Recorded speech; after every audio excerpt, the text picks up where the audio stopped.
Yeah, Julius Caesar. A2 Brute. The Ides of March. All right. Well, it is March, and we are in Revelation chapter 6. Does someone want to read? We're going to do the sixth seal. Read verse 12 through the end of the chapter.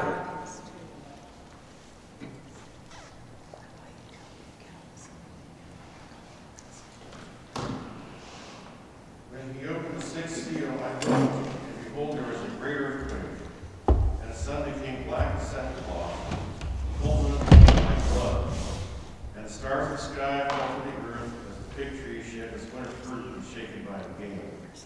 The sky vanished like a scroll that is being rolled up, and every mountain and island was removed from its place. Then the kings of the earth, and the great ones, and the generals, and the rich and the powerful, and everyone slave and free, hid themselves in the caves and among the rocks and the mountains, calling to the mountains and rocks, fall on us and hide us from the face of him who is seated on the throne, and from the wrath of the Lamb. For the great day of their wrath has come, and who can stand? Okay, so how do we as Lutherans understand Revelation 6, 12 through 17? You have a handout here that will give you some Bible verses that you can look up this week for a Lenten devotion in reference to this Revelation 6 and the sixth seal. In that, remember, seals 1 through 4 are 4 horsemen. The white horse, the red horse, the black horse, and the pale or ghastly green, depending upon how you want to interpret the Greek language there. The pukey horse. If you're talking to kids, let's say, well, that's the pukey pea soup horse, right? The pale green horse, right? And then the fifth seal is the martyrs who are under or before the throne of God. So remember, Christ ascends into heaven, and now he is the only one who is worthy to take the scroll from the right hand of the one who sits on the throne. Only the Lamb, only the Son of Man can take the scroll out of the Father's hand. After his ascension, he's ascended to the right hand of the Father. He takes the scroll out of the Father's hand, and he opens the first seal, the second seal, the third seal, and the fourth seal. And what comes upon the earth? Well, the white horse, the conqueror with the bow in his hand, who has the crown, the authority to what? Wage war. Black horse, red horse, blood, death, murder, ravaging, warfare, and then finally, you even have the ghastly green horse, the pestilence, the taking, I think, 1/3 of the inhabitants of the earth, right? And so Christ is ascended, he opens the seals, and then as a response to God's judgment, like for example 70 AD, right? Who is the one who sits on the white horse? Well, there have been many people down through history that have sat on the white horse. Titus, one of the emperors of Rome, didn't like the Jews rebelling against Roman rule. So in 70 AD, he sends his son, who's also going to be emperor, and they crush Jerusalem. It takes some, I think, 2 or 3 years. But eventually they break down the outer wall, then they break down the inner wall, and finally they get to the temple, and lo and behold, Jesus' prophecy in the Gospel of St. Matthew, that verily I say unto you, not one stone will be left upon another. And they marveled at this. Well, what are you saying? It took from Zerubbabel to Herod the Great is like a 200 or 300 year time period. And this is like a 35-acre, the largest temple complex on planet Earth, in all of its glory. You can see it when the sun is shining off its roof.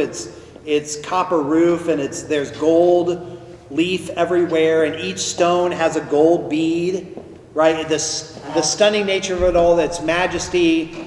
Who are you to say, how is that even possible that one stone will be left upon another? Well, guess what the Romans did?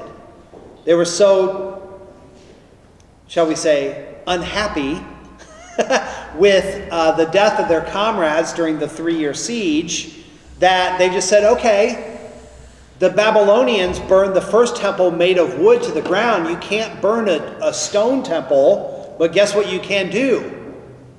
Like Legos, you can, you ever do that when you're a kid? You make something in Legos and then you're like, oh, this is really cool, but I wonder what it would look like if I threw it down the stairwell. You didn't. I'm not saying I did that. I'm saying I might have heard of somebody who did that. I can neither confirm nor deny, Barb. But you cast your Lego building or your Lincoln Log buildings, and what happens? And it goes everywhere and it goes into pieces. So the Romans dashed the whole thing apart, right? So war, conquering, death, murder, injustice, famine, pestilence, all this is upon the earth. And what happens in response to that is the church faces pressure from the world to give up on Christ. So even the early Roman emperors, after Christ's ascension, many of them persecuted the church. Nero, Diocletian, other Roman emperors, right? And part of the persecution is martyrdom. So now you have all of these souls, not just during the Roman Empire, but even today, you have people dying in Africa at the hands of Muslims. There were Christians who died in the Soviet Union at the hands of the atheistic communists, etc. So, there are martyrs, right? So the fifth seal is part of the fallout of the first 4 seals. Now you have the sixth seal, which is then slingshots very quickly to the very end of the age. So what happens at the very end of the age when Christ breaks the sixth seal? Well, several things happen. The earth is shaken. The skies are split apart. The sky rolls up like a biblion, like a scroll, right? You ever take one of those curtain shutter Window blinds. window blinds? Very good. And the kind that does the up and down real quick, not just the pulling of the strings, but you do this and it goes zoom, and it goes up and goes around like that, right? That's what's going to happen, right? And so much terror is happening when it slingshots to the very end of the age that even kings, mega men, great men, military leaders, rich men, I'm reading from the Greek here, strong men, and even those who are slaves and free men, it's going to be so terrifying that they will hide themselves in caves and the mountains and under the rocks, and they will even say, fall upon us. We'd rather die than what? The end of verse 16. What would they rather die than? They don't want to face that person. Yeah, they would rather die and be buried alive in a cave than see the face of the one who is sitting on the throne. And what? The wrath of the Lamb. So it's going to be so terrifying when the sixth seal is open at the very end of the age, that even the strongest and richest and most powerful men would rather be buried alive than to face God the Father and God the Son. Yes? You read that, it has to be such a great age that you can't imagine. Oh yeah, absolutely. You have to remember that, all of Scripture teaches that the closer you get to the doxa, the divine, if you're a creature, if you've been created, and you're part of the fallen creation, not the creation before the fall. Because remember, Adam and Eve walked with God without shame, without worry, without fear. Genesis chapter 3, verses 8 through 10. They fall, they disobey him, their nature changes, and now suddenly they're afraid of him, they're hiding from him, right? They're throwing the serpent under the bus, they're throwing each other under the bus, they're throwing God under the bus. This woman that you gave me, blame God. What do people still do today? They shake their fist at the heaven and say, God, why did you do this to me? Right? I hate you even, right? The hate, right? So, without God calling you, gathering you, enlightening you into the Holy Christian Church, third article of the Creed, sanctification, right? You fear and hate God. But if you're called, gathered, enlightened, you fear God, but you love him. Right? The fear is a different kind of fear. It's not a fear of being destroyed. It's a fear because you don't know, you realize that you don't stack up to the one that you love and respect. Right? If your father was a disciplinarian, you loved and feared and respected him. As opposed to a father that beat the snot out of you and you feared and you dreaded him. And you hated him. You both had you had a father, but with a different kind of fear. Right? A kind of healthy fear that is part of love, or a kind of fear which results in hate, right? And so the fallen creation, those who are not called, gathered, enlightened, the strong men, the rich men, the powerful men, the military leaders, the kings who see themselves as Messiah, when the sixth seal does come and the heavens are shaken, the cosmos, the sun and the moon, the sun turns to darkness, the moon turns to blood, the stars are falling like figs out of a tree, right? They run into the mountains and they say, hide ourselves from the face of the one who sits on the throne and from the wrath of the Lamb. I would rather die and be buried alive than to have my Creator come back into the creation and pass judgment upon me. Right? Because they know they have not believed, they have not repented, and they have not fear, love, and trust in God above all things. They feared him and hated him and despised him. So one flows out of unbelief, the wrong way, but the other flows out of faith, the right way. Right? So here are a few Bible verses. I know we spent a lot of time in catechism review today. Next week, we're going to get into the 144,000 in chapter 7. Who are they? What is that all about? But this week for your Lenten devotion, now remember, this whole list of scriptures here is in reference to the sixth seal, Revelation chapter 6, verses 12 and following. So, what are some examples from the scripture of cosmic disturbances or the shaking of the creation, the cosmos? Well, Haggai 2, Joel 2, Joel 3, Isaiah 34. Is this a complete list? No. I just threw in a few examples. Mark from the Gospels, Mark 13, Matthew 24, Luke 21.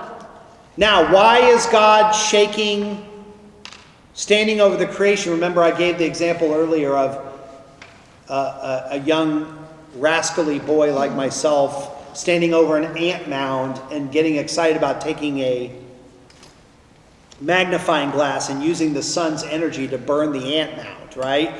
Is God just shaking the cosmos and bringing judgment because he hates us little ants down here? No. He has a purpose. The purpose of the shaking and the destruction and the judgment isn't to utterly annihilate, but rather it's to Isaiah 65, 2 Peter 3, Revelation 21, What? Turn around. To make all things new, right? Because remember, what God does, who he is and what he does is the direction that he is taking us, where we should go.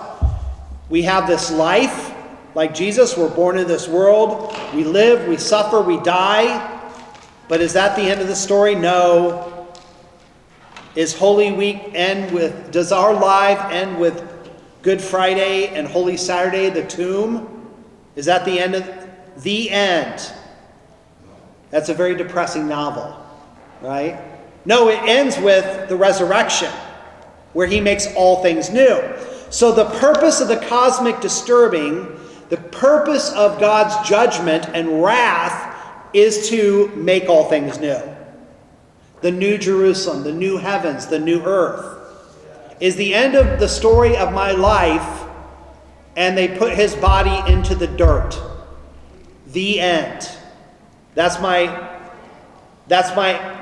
what do they call that on your epitaph, right? It's on David's epitaph is Porky Pig. That's all, folks. Or Bugs Bunny. Bleep, bleep, bleep, bleep. That's all, folks, Yeah. right? The end. He's in the ground. No, that's not the end, right? The end is when Jesus comes, the wrath of the lambs, the Son of Man riding on the white charger with angels and archangels and all the company of heaven, right? He splits the Mount of Olives and he returns into the creation, and then he makes all things new. New heavens, the earth isn't going to stay in a fallen state. You and I are not going to stay in a fallen state. The Jerusalem below, which by the way is a little messed up, is not going to stay in its fallen state. We're looking to the Jerusalem above, right? We're rejoicing not in the Jerusalem now. There's not much to rejoice in the Jerusalem of now, right? I mean, you can go on a few tourist trips. You can go look at the Dome of the Rock, that Muslim abomination that causes desolation on top of this. You can touch the stones. You can shove a little piece of paper in between the stones, right? Right? Oh, Did you? Yeah, you can go to the restaurants. You can eat fish on the Sea of Galilee, right? While the bombs are going overhead, right? No, we don't want the Jerusalem below, although you may want to visit it. Not right now. I wouldn't go today. Yeah, you're right. It's too late. But, we're looking to the Jerusalem above. So he's going to make all things new. So you can look at this Bible verse and even finally to understand that why are they hiding? Well, there's no place to hide. Adam and Eve themselves tried to hide. You can't hide from God. The scriptures even says you can be in the very depths of the sea. The sea will give up its dead. They're like, well, what about the people who died in the Titanic? They're going to be raised from the dead.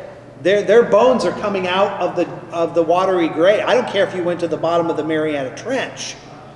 You're coming up on the last day. All right, so read your Bible verses, and then next week we will start Revelation chapter 7.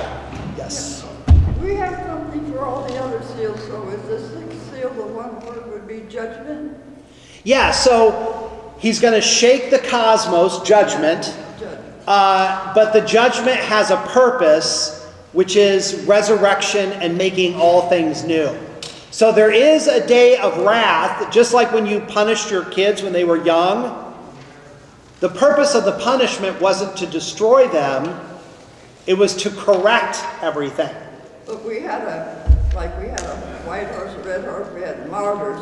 So in a one word for the sixth seal would be? The day of wrath and judgment, yes. So we already opened up this, basically, we opened up the fifth seal, basically, right? We are through, we just finished the sixth seal. I mean, but as far as like what's happening right now, are we up to the fifth No, seal? we're in the fifth seal, right? We're in the first, second, third, and fourth seal. And the fifth seal. So you have the four horsemen are riding, and then there are martyrs that are being made. And what happens in the fifth seal? They say, how long, O Lord, how long? You're probably asking with tax day approaching. How long, O Lord? How long do I have to stay in this creation, this fall? How many more wars? How much more death? How long do we have to endure, right? He says, wait. He gives them a white robe, their baptismal robe, the robe that is worn at the wedding supper of the Lamb, the festal garments. And he says, wait a little while until the full complement of your brothers and sisters have been brought in. So the sixth seal, which is a slingshot to the end, is not going to happen until the full complement of all the martyrs have been brought in. And then the end will come very quickly. Right? Now, do you know when the last martyr will be? No. Do I know when? Only God knows. Right? So we are in the midst of seals 1 through 5 right now. We are not to the sixth seal yet. Anything else? All right, go in peace, serve the Lord. But there is a seventh seal. Yes.